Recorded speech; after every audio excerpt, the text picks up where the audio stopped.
Excellente journée à vous tous. Bienvenue. Merci de nous rejoindre. Après sa participation en réunion de printemps du groupe de la Banque mondiale et du Fonds monétaire international achevé le 16 avril dernier à Washington DC, que gagne la Côte d'Ivoire. Serge Coléa, notre envoyé spécial aux États-Unis d'Amérique, dresse un bilan de cette mission qualifiée de fructueuse. Regardons. Bilan positif pour la délégation ivoirienne. Les réunions de printemps du groupe de la Banque mondiale et du FMI prennent fin pour la Côte d'Ivoire avec la dernière réunion du groupe consultatif en présence de la directrice générale du FMI. La Côte d'Ivoire a marqué sa présence à ce rendez-vous de l'économie mondiale. Nous avons eu des échanges avec la directrice générale du FMI. Nous sommes revenus sur la qualité de nos relations. Nous avons transmis les remerciements des autorités ivoiriennes aux autorités du Fonds monétaire international. Nous avons évoqué naturellement les questions liées au programme que nous venons de discuter avec le Fonds monétaire international. Avec la Banque mondiale, nous avons eu également de bonnes discussions et nous avons demandé que le niveau d'intervention de la Banque mondiale puisse être augmenté. Nous avons réaffirmé le niveau d'accès du Fonds monétaire international, une enveloppe de 2000 milliards de francs CFA sur 3 années. Des réunions de haut niveau et surtout une tribune d'échange qui confirme le positionnement de la Côte d'Ivoire au sein des sphères internationales de la finance et de l'économie. Conduite par le ministre Adama Coulibaly, la délégation de la Côte d'Ivoire entrevoit des perspectives heureuses. Aux côtés du ministre de l'économie et des finances, la ministre du plan et du développement Niale Kaba et le ministre du budget et du portefeuille de l'État Moussa Sanogo. Qu'est-ce que l'intelligence économique?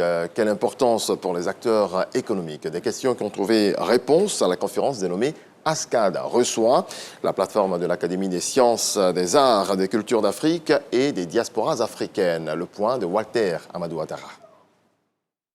Devant ce parterre de personnalités réunies à la salle Memel Fouté, au siège de l'ASCAD à Cocody, un expert développe le thème axé sur l'intelligence économique, un enjeu crucial pour la Côte d'Ivoire. L'intelligence économique, on pourrait traduire ça par la maîtrise de l'information. C'est-à-dire la capacité à prendre le contrôle de l'information, c'est-à-dire dans ce qu'on appelle aujourd'hui la société de l'information, c'est la capacité à aller chercher les informations dont on a besoin pour prendre les bonnes décisions. La deuxième dimension, c'est se protéger. Et le troisième pilier, c'est justement toutes les informations qu'on va recevoir, qu'on va non seulement protéger, mais qu'on va aussi émettre vers l'extérieur pour pouvoir influencer l'environnement. Ces explications édifient l'assistance, composée essentiellement d'académiciens et de jeunes entrepreneurs. Moi, j'ai été particulièrement intéressée par tout ce que le professeur nous a dit concernant la gouvernance et l'intelligence économique au service de la bonne gouvernance, ce qui nous ramène à une meilleure prise de décision. Donc tout cela a été très, très instructif pour nous autres, pour la jeune génération qui s'intéresse aux questions de conformité et de gouvernance, et j'en suis très heureuse.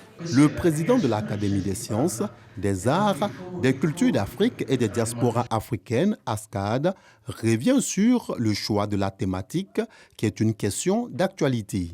Malgré notre niveau de savoir extrêmement élevé, les choses changent. Il nous faut au moins savoir qu'est-ce qui se passe, n'est-ce pas? Quels sont les outils qui sont à la mode? Et puis nous-mêmes apporter nos contributions. Je suis sûr que dans 10 ans, on va avoir une véritable école d'intelligence économique, comme on a une véritable école de prospective stratégique. De tel point qu'on appelle la Côte d'Ivoire maintenant une terre de prospective. Le directeur général de la radio-télévision ivoirienne RTI était représenté à cette conférence par son conseiller David Mobio. Dans le reste de l'actualité, en Italie, alors que le gouvernement de Giorgia Meloni s'apprête à donner un nouveau tour de vis à la gestion des flux migratoires massifs sur les côtes italiennes, des dizaines d'associations de défense des droits ont appelé à une mobilisation nationale pour promouvoir notamment la protection spéciale des migrants menacés par l'extrême droite. Et puis Trinity, un squelette de T-Rex vieux de 67 millions d'années, a été vendu ce mardi 18 avril aux enchères en Suisse pour près de 5,6 millions d'euros, soit à plus de 3 milliards de francs CFA. Un joli coup marketing pour la maison d'enchères Kohler qui organisait la vente à Zurich, un gâchis pour les paléontologues. Pour eux, T-Rex n'a pas sa place dans un salon, mais dans un musée. Merci à vous tous de votre attention. On se retrouve à 7h.